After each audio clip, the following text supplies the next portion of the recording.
Starý otec, povedz mi jedno. Prečo by mal otec vedieť, že sa mi páči Diana? Pretože si myslím, že tvoj otec by mal vedieť o tvojich citoch. Počkaj, ale na čo? Aby mi potom vyčítal, že namiesto práce by som radšej trávil čas s Dianou? Starý otec, nechajme to tak, ako je, áno?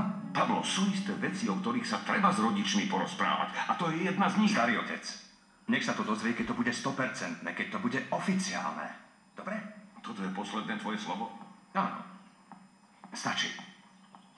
Don Felix, mohla by som na chvíľu hovoriť s Pablom? Áno, dobre, áno, iste. Áno, Pokojne sa prepáčte mi to. ahoj. Pablo, chcela by som sa ti poďakovať za tvoju snahu dostať ma von z väzenia. Urobil som to, pretože ťa mám rád a teším sa, keď si v pohode. To áno, chápem, nech je ten dôvod už hociaký. Chcela som sa ti poďakovať. Pozri. Diana, myslíš si, že... Neviem, že by sme raz mohli... Veď vieš, ty a... Pablo. Čo? Myslím, že na to už poznáš odpoveď. Vieš, čo ma na tom všetkom najviac bolí? Áno. Že môj brat túži po takej smradľavej úbožiačke. Ani nie. Najradšej by som bola na jej mieste. Ale prečo takto hovoríš? Ty nie si taká ako ona. Ak chceš o neho bojovať, tak bojuj. Presne to aj robí Melena. Ale jediné, čo Pablo odo mňa chce, je vyspať sa so mnou. Na začiatok to stačí. Asi máš pravdu. Tým, že ma zmlátiš, sa nič nevyrieši, Klement.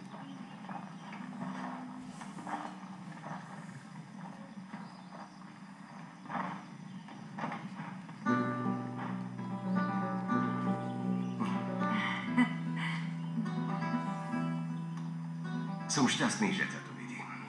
Na haciende to bez teba nebolo ono. A to len vďaka tebe. Keby nebolo tvojej vytrvalosti, zrejme by som tam sedela až doteraz a zožierala sa. Spravil som to skôr pre seba, ako pre teba. Áno. Ešte jedna noc v tej cele a zbláznim sa. Dobre, a povieš mi už konečne pravdu? Povedz, o čom si sa teda bavil s Milciadesom Contrerasom? Medzi Milciadesom a mnou sa začala vojna. Čo tým chceš povedať, že ste sa pohádali? A to ťa trápi. No samozrejme, že ma to trápi. Nechcem, aby ti niekto ublížil. Chceš tým povedať, že ti na mne záleží? Chcem tým povedať, že mi na tebe záleží oveľa viac, ako si vieš predstaviť. V tej cele som si uvedomila, že už nechcem bez teba žiť, Alejandro. Chcem byť navždy s tebou. Stále. Ja tiež.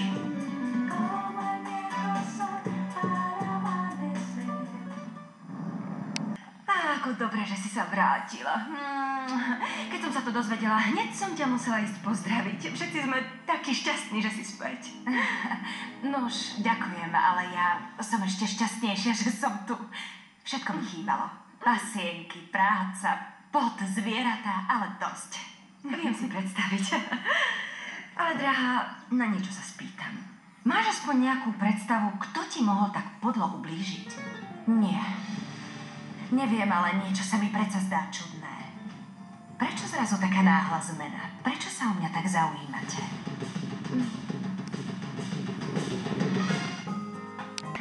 Naozaj prekvapuje ma, že je o mňa zrazu taký záujem. Isté, drahá, viem si predstaviť, môže sa ti zdať čudné, že ma tu vidíš v tvojom prostredí. Pretože áno, a ja sama sa cítim divne. Som totiž mestská, kozmopolitná žena a popravde jediné, čo viem o vidieku je, že tráva pícha. Áno, to si viem predstaviť. Ale aj tak ma trochu zaskočila tá celkom nečakaná zmena. Áno, iste. Povedzme, že mám na to rôzne dôvody. Je to z viacerých dôvodov. Tak v prvom rade ide o to, že som žena jedného z majiteľov tohto celého a či chcem alebo nie, musím sa trochu viac zapájať do rodinných záležitostí. Samozrejme. A v druhom rade?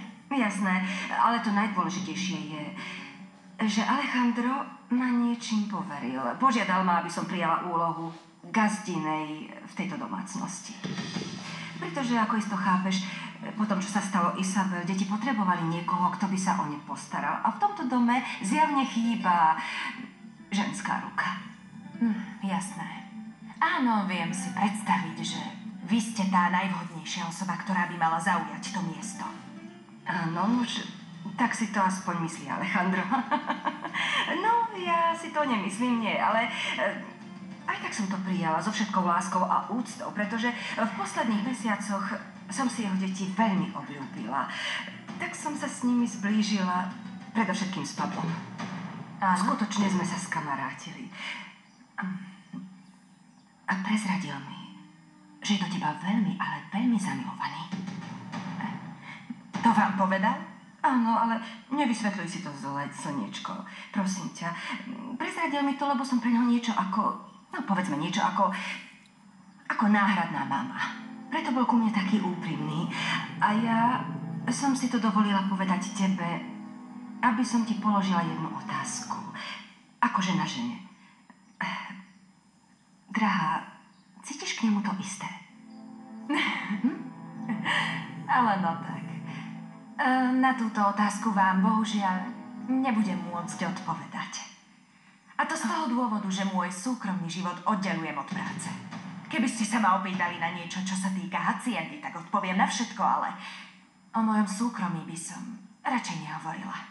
Dúfam, že mi rozumiete. Ale iste, srdiečko, netráp sa, rozumiem ti. Len som si splnila materské povinnosti, ktorými ma poveril Alejandro. Vieš, aký je to starostlivý otec. A pre svoje deti urobí všetko. Áno. Nemusíte sa báť, myslím, že som pochopila. Úplne presne, čo ste mi chceli povedať. Áno, dúfam, že áno. No, dobre, malička.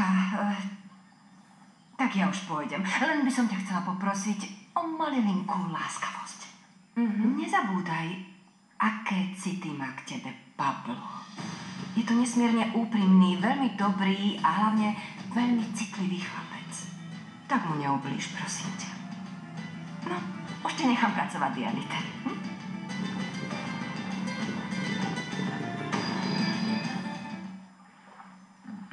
Pablo? Diana, počkaj. Hovor. Chceš odísť len tak bez rozlúčky? Alejandro, ja... Chcela by som sa ti poďakovať za všetko, čo si pre mňa urobil. Ale naozaj som veľmi znepokojená. Prečo? Pretože nie som si istá, či to, čo robíme, je správne. V akom zmysle? Pozri, ty máš svoju rodinu, máš svoj život a ja sa nechcem cítiť ako nejaká votrelkyňa.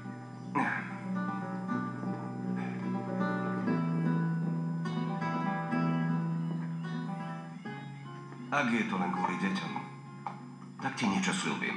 Čo? Porozprávam sa s nimi. Poviem im to, a ak som to doteraz nespravil, tak len preto, že sa udialo veľa vecí.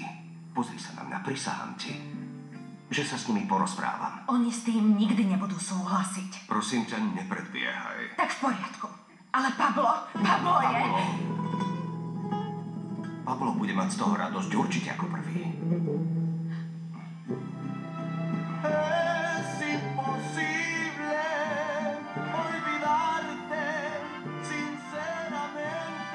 Bude lepšie, ak už pôjdem, ešte nás niekto zbadá.